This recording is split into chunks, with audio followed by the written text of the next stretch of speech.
गुरु प्यारी साध संगत जी, नमस्कार जी। आप सब कैसे हो? आशा करती हूँ बाबा जी के श्री चरणों में अरदास करती हूँ कि मालिक की कृपा से आप सब बहुत खुश होंगे, मौज बहार में होंगे और अवश्य ही भजन सिमरन में होंगे। साध संगत जी, मैं हाजिर हूँ आज आप सभी से एक बहुत ही खूबसूरत साखी साझा करने के लिए। उम्मीद करती हूँ यह साखी आप सभी को बहुत पसंद आएगी। तो साथ संगत जी, चलिए आइए समय ना गवाते हुए शुरू करते हैं जी। साथ संगत जी, एक राजा ने कबीर साहिब जी से प्रार्थना की कि आप दया करके मुझे संसारिक बंधनों से छुड़ा दो। तो कबीर साहिब जी ने कहा कि आप तो हर रोज पंडित जी से कथा करवाते हो, सुनते भी हो। हाँ जी महाराज जी, कथा तो पंडित जी रोज सुनाते हैं, विधि विधान भी बतलाते हैं, लेकिन अभी तक मुझे भगवान के दर्शन नहीं हुए। आप ही कृपा करें। सासंग जी, कबीर साहिब जी बोले कि अच्छा, मैं कल कथा के वक्त आ जाऊंगा। अगले दिन कबीर जी वहां पहुंचे जहां राजा पंडित जी से कथा सुन रहा था। राजा उठकर श्रद्धा से खड़ा हो गया तो कबीर जी बोले कि राजन, अगर आपको प्रभु का दर्शन करना है तो आपको मेरी हर आज्ञा का पालन करना पड़ेगा। जी महाराज, मैं आपका हर हुक्म मानने को तैयार हूँ जी। राजन, अपने वजीर को हुक्म दो कि वो मेरी हर आज्ञा का पालन करे। राजा ने वजीर को हुक्म दिया कि कबीर साहिब जी की हर आज्ञा का पालन हो, जैसा भी वो कहे वैसा ही करना। कबीर साहिब जी ने वजीर को कहा कि एक खंबे से राजा को बांध दो। एक खंबे के साथ राजा को बांध दो और दूसरे खंबे के साथ पंडित जी को बांध दो। राजा ने तुरंत वजीर को इशारा किया कि आज्ञा का पालन हो। दोनों को दो खंभों से बांध दिया गया। कबीर साहिब जी ने पंडित को कहा कि देखो, राजा साहब बंधे हुए हैं, उन्हें तुम खोल दो। पंडित हैरान होकर बोला, महाराज, मैं तो खुद ही बंधा हुआ हूँ, उन्हें कैसे खोल सकता हूँ भला। फिर कबीर साहिब जी ने राजा से कहा कि ये पंडित जी तुम्हारे पुरोहित हैं, वे बंधे हुए हैं, उन्हें खोल दो। राजा ने बड़ी दीनता से कहा कि महाराज, मैं भी बंधा हुआ हूँ, भला मैं उन्हें कैसे खोलूं।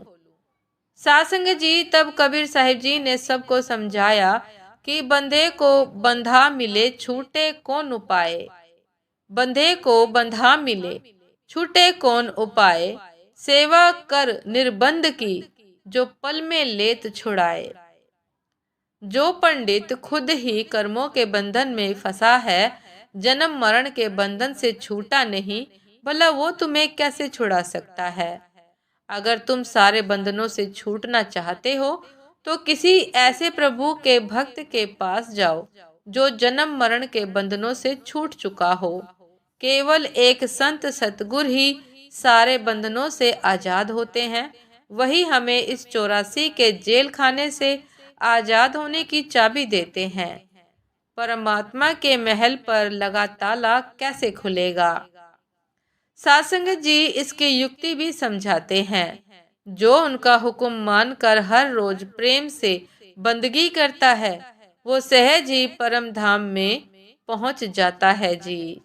तो सासंगत जी, इसलिए सतगुरु साहिब निरंकार दातार स्वरूप सच्चे पातशाह जी हमें समझाते हैं कि नित नियम से भजन सिमरन करो, बंदगी करो, प्रेम से मालिक को याद करो, तो आप स्वयं ही परम पिता परमात्मा की शरण में पहुंच जाओगे।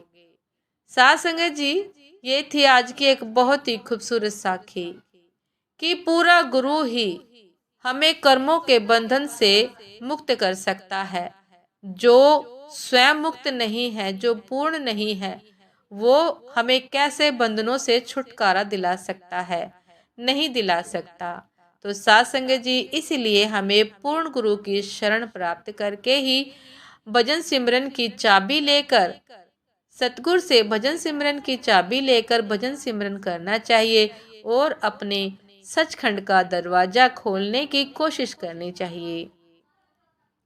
साथ संगत जी, उम्मीद करती हूँ ये साखी आप सभी को बहुत पसंद आई होगी। यदि पसंद आई हो साथ संगत जी, तो लाइक कमेंट शेयर करना ना भूलिएगा। चैनल पर जो भी नए हैं कृपा करके सब्सक्राइब कर लीजिएगा ताकि चैनल पर मिलने वाली सभी शब्द साखियों की अपडेट आप सभी को समय पर मिलती रहे। साथ संगे जी आप हमें इंस्टाग्राम पर भी फॉलो कर सकते हैं। इंस्टाग्राम का लिंक डिस्क्रिप्शन बॉक्स में दिया गया है। साथ संगे जी दासी को अभी आज्ञा दीजिए। आपसे फिर मिलते हैं एक नए शब्द साखी के साथ, एक नए विचार के साथ। तब तक के लिए नमस्कार जी। सदा खुश रहिए, मुस्कुराते रहिए, भजन सिमरन अवश्य करते रहिए। नमस्कार जी।